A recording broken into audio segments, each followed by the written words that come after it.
Now welcome to another lightning response video, where this time we got a question that a few people were asking after one of my recent videos, the one where I discussed how some fans have kind of turned on Dave Filoni, that it seems like he was once seen as the future or savior of Star Wars by many, but more recently, maybe in large part thanks to the Ahsoka series not being everything some had hoped for, or maybe just an overuse of that character in general. Plus some comments he made that support Kathleen Kennedy, which shouldn't be too surprising given that's his boss and he can't really say bad things about her if he wants to keep his job.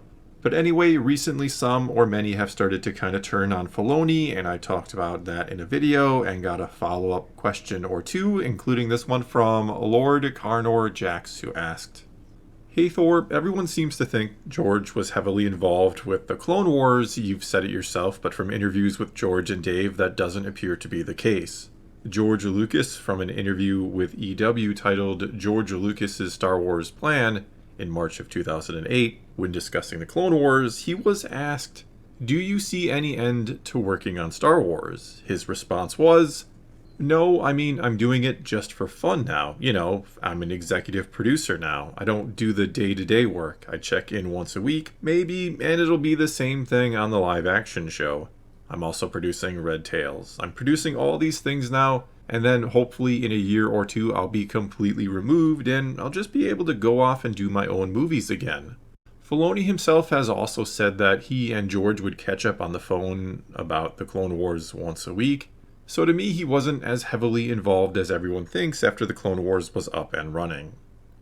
Okay, so regarding that last part first, about them catching up on the phone about Clone Wars once a week, I've never heard that one before. Now that doesn't mean he didn't say that, or it's not true or anything. But I do know rather recently Filoni was asked if he still talks to Lucas, and he said that, yes, they still talk on the phone, but it's not always about Star Wars. In fact, it's often not about Star Wars. That the only time Filoni bugs him about Star Wars these days is if it's something he thinks is very important to get right. So anyway, I don't know if that's what you mean about catching up once a week on the phone, if there's maybe some confusion there and it was never in reference to Clone Wars. I'm not sure. Again, I've never heard that one before, and I've heard a lot of these stories about Filoni and Lucas working on this show. But either way, as for Lucas saying he's hoping to, in a year or so, be completely removed from the series, and this interview is from 2008, which is the year the Clone Wars movie came out, and the first season of the show started on Cartoon Network. Well, that may have been the plan at the start. That may have been what he intended in 2008, to get it off the ground, and then to move away pretty much completely and to do other things. But we know it didn't exactly turn out that way. Now, yes, we have heard that as the seasons did go on, he was there less and less, or he was doing less and less. He was not as involved most of the time, but he never fully removed himself from it. In fact, he was absolutely a part of the overall production until the very end. He was still very much watching and approving pretty much every episode as far as we know, not to mention dictating the general direction of things as well in the series. Filoni even told a story, I believe it was in the bonus features on the home version or the boxed Blu-ray or DVD set for Season 5, where he is talking about the episode The Wrong Jedi, the one where Ahsoka walks away from the Order and from Anakin and all that. And in this interview, Filoni talks about how George would never ever let him end an episode by fading to black, that they would always have to end with that rather loud and somewhat jarring outro music. And this episode was the one time, or the one episode, where Filoni felt like it really needed to fade to black because of the emotional impact of the episode. He didn't want that all ruined by the jarring music. So, and this is what Filoni said, but when he showed the rough cut to Lucas before it had the score and all the polish and final animation, he kept the same, and again, very jarring outro that kicked off the end credits. But then when it was all done, when it was all polished up and ready to go, basically, he showed it to him again and didn't say anything about the change. Filoni just showed it to him, and at the end it faded to black, and George said nothing, so Filoni got to keep that. In other words, even as late as Season 5, which is towards the bitter end, it's the last season to be officially released on Cartoon Network before the Season 6 came to Netflix, and it had a home release, and then there's Season 7, you know the story. But even towards the bitter end, Lucas was still very much watching and approving things, which is basically what I mean when I say he was heavily involved. It's not so much that he was there every single day making small decisions and micromanaging the production of every single episode, but rather he had full control over the series to do whatever the hell he wanted. That what he said went, and no one was going to be able to argue with him or tell him no or do something major without his approval. We also know that a lot of the story decisions, or which ones were even told in the first place, were completely up to George Lucas, that many of the arcs were all his idea, though just the idea in most cases. The execution of it was up to Filoni and company, and then needed final approval. Even again into the later seasons, George was dictating things or telling them what kind of episodes to make, or what he wanted episodes to be about. The Sunny Day in the Void episode, or the whole arc with the droids, which personally is not one of my favorites until the Gregor episode. That one's really good. But that was all George's idea, and that's also in Season 5, again towards the very end of the run of the show. We also know that things like Maul returning was George's idea, or he basically told Filoni to make it happen, and he did. The Mortis story arc was also George's idea, and Filoni has talked about, with that one, how George was much more involved than usual because he wanted to make sure they got everything about the Force and the prophecy of the Chosen One. He wanted them to get that all right.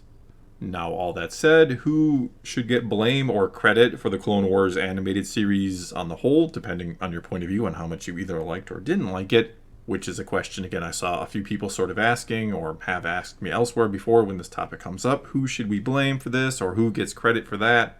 Well, I think you can make a case for both of them, to be completely honest with you. I think based off what I've seen and read on this topic over the years, or just heard from Lucas or Filoni in interviews, they even did an interview together where they talked a lot about this, that yes, Lucas was making a lot of the big calls and he was approving things. Again, maybe not every single decision or every little detail, but by and large, he was keeping tabs on the important things and always had veto power if he didn't approve of something. And a lot of the times, ideas or stories, they came directly from George Lucas, but the execution, again, came from Filoni and everyone else. Now, that said, I'm sure Filoni slipped some things by him that George may not have necessarily loved. Even that story I told before about fading to black at the end of the Wrong Jedi episode kind of makes Filoni sound a little deceptive, though I don't think he tells that story if he feels like he really had pissed off George Lucas or pulled one over on him.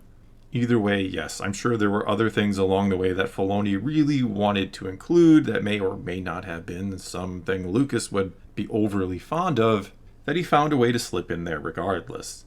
As there were things that I'm sure Lucas made Filoni put in there that he didn't like at all. Now, as for the handling of the Mandalorians in the Clone Wars series, which I know a lot of people were not happy with, that many things are changed from the EU version, or changed from the Karen Traviss novels, and it's even said she left or didn't want to work on Star Wars anymore because they changed so much. And of course, one of the big changes, the big change, was making the Mandalorians pacifists in the series. Well, according to Filoni from a 2010 interview on StarWars.com after that second season had dropped, that was all George's idea. He wanted the Mandalorians to be different from their EU counterparts and for them to be more in line with how he envisioned them to be. Nevertheless, I often see people fully blaming Dave Filoni for that one, as if he is solely responsible and the only one who had any kind of input on how the Mandalorians should be handled in the Clone Wars, as if George wouldn't care and let him do whatever. And I'm not saying Dave is completely blameless. I don't know which ideas were his and which came from George, but it seems like the general idea was from George Lucas. I think it's also interesting to note that later depictions of Mandalorians in Disney-era Star Wars, mainly in things like Rebels and The Mandalorian, which Filoni would have a lot more control over, since Lucas was gone at that point, well, they don't really mention anything about pacifist Mandalorians, do they? Hell, even the whole storyline in Season 3 of The Mandalorian, with Bo-Katan trying to reunite her people, it doesn't once mention that she has a sister Satine or make even a slight reference to pacifist Mandalorians. All of that seems to be forgotten. In other words, I'm not so sure Filoni loved the changes Lucas wanted to make to the Mandalorians and agreed as much as he just did what he had to do. Because if he did agree with it, when given the chance to go further into that, he decided to go the other way and to go and explore more of their warrior heritage. Well, that is going to be all I got for you this time. Now it is your turn. Take to the comments below and weigh in on this one. Who do you give credit or blame to for the Clone Wars animated series? Is this more a Filoni thing, or is it more a George Lucas thing, or is it just a combination between the two of them? Or you can always ask a question for a future lightning response video. Just start your comment off with Hey Thor, ask a question. I try to answer it in a future video. But whatever the case may be, leave those comments below. Let's talk some Star Wars. And until next time, thanks for watching.